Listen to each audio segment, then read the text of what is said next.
joined by some very talented individuals Yeah, who what are happened? You're going gonna to be tell them joined by some amazing animals. So we have two Steller sea lions that are living here and in the main habitat. We have Izzy and Ashby, which are two female Steller sea lions, both 14 years old. And we have been joined by our marine mammal trainers. So inside the habitat we have Billy and Troy working with the girls inside, and Brianna here to my left that's going to be joining us on our end. So yes, can we give the trainers and the sea lions a warm round of applause today, shall we? Has anyone ever seen a Steller sea lion before? Maybe your members, you've been here. Yeah, a few of you, right? So they're not the most commonly found animal in facilities. In fact, we were one of the first places to start working with these animals in the 1990s to try and figure out what was going on with them out there in the open ocean. So Steller sea lions' natural range is in our waters. They're chilly waters, that's why they're considered the largest sea lions. These girls weigh about 400 to 500 pounds or so.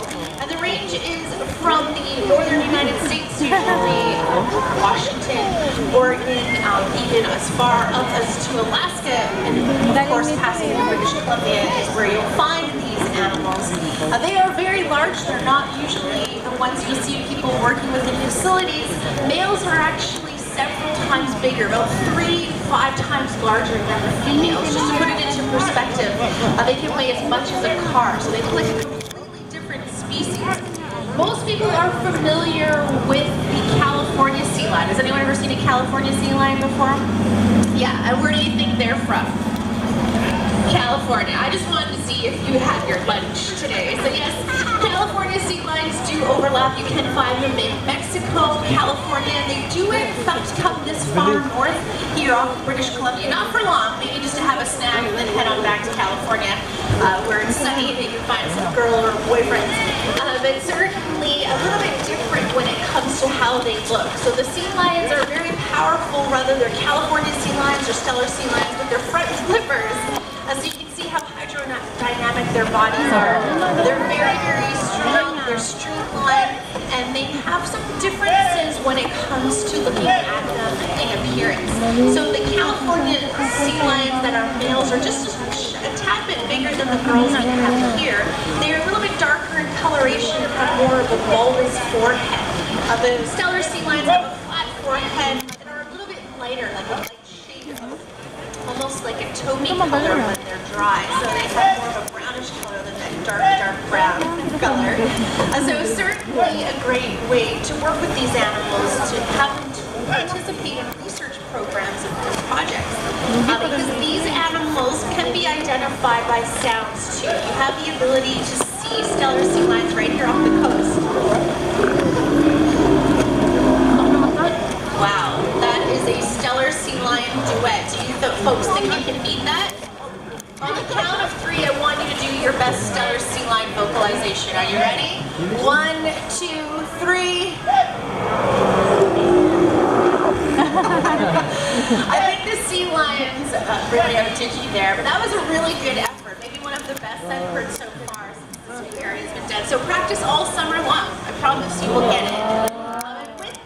California sea lions don't have that gurgly sort of burpy sound to them, that grovel. It's more of a bark. So the California sea lions can be identified, if you can't tell them from how they look, by how they sound, because they have that signature bark, like so that's how you know when they're in the same area or so. Working really closely with these animals here on site with Stellers and even at our off-site open water projects allows the animals to do things that would be impossible to ask animals to do out in the ocean. And the reason why we're doing this is because we want to know if they are, why they are depleting in Alaska. 80% of the population has dropped in the last 30 years or so. We want to know why. So who better to explain some of the research, development, of building a relationship in order to have such great success. I'm going to pass the microphone over to Billy, who will tell us more about it. Just joking.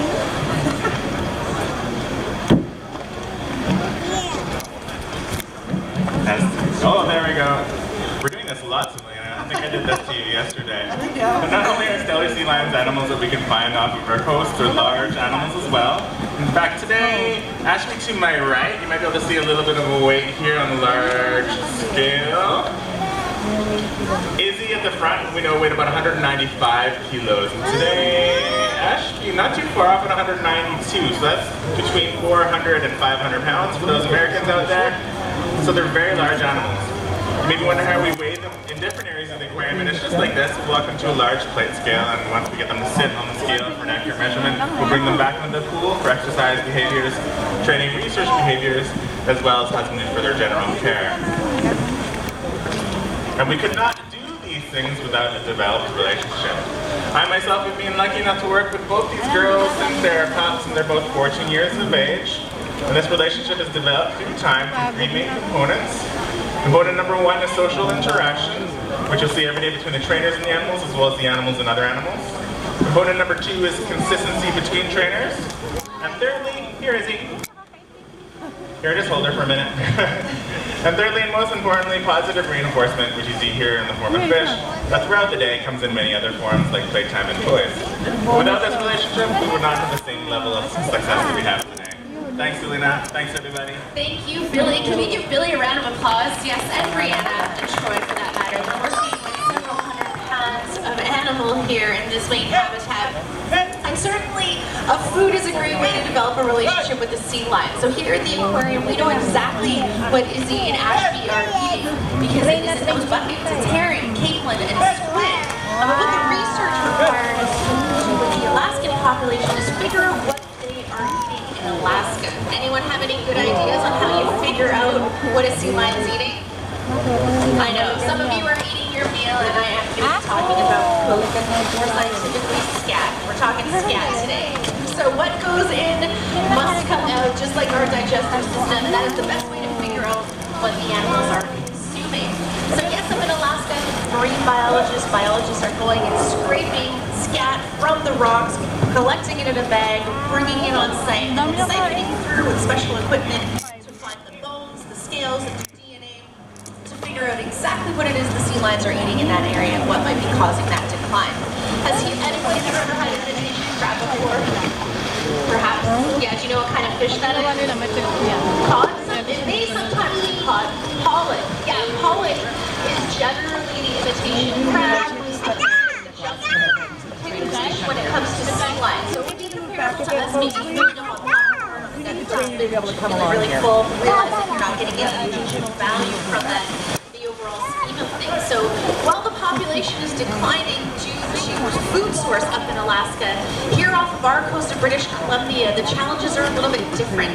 They're finding themselves entangled in a lot of our garbage, which is a fancy word called marine debris. So it is summertime, a lot of people are going to spend time on the beach, bring a picnic, bring your family, but please make sure to take everything back with you. Simple little things that look very harmless, like a plastic packaging grab or a lube of some sort from an adult beverage, maybe a six-pack for the weekend, things like that can be very harmful for animals.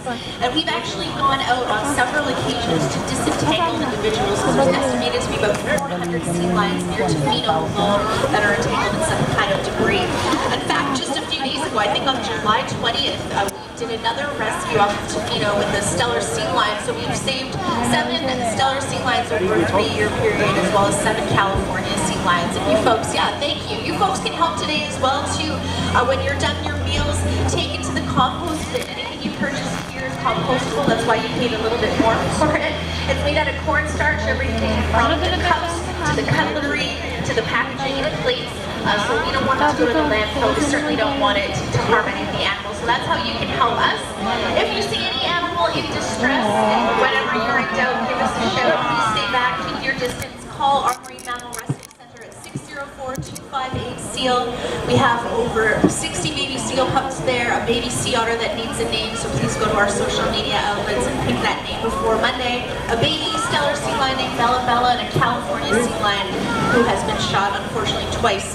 So we're cautiously optimistic about his recovery, but we appreciate you coming here today.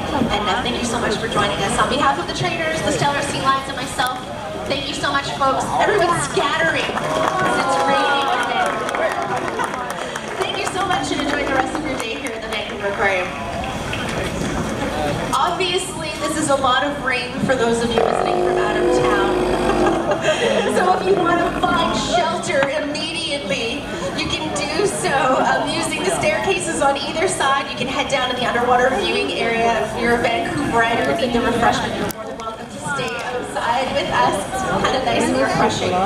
There's also other programming happening for today, so if you'd like to come back at 2:15 and watch this program again, or go check out our 2 rescue dolphins, the Dolphin and Steller Sea Lion program happens simultaneously throughout the day until 3:30. So thank you so much. If you have any questions, my name is Selena, and enjoy your time in Vancouver.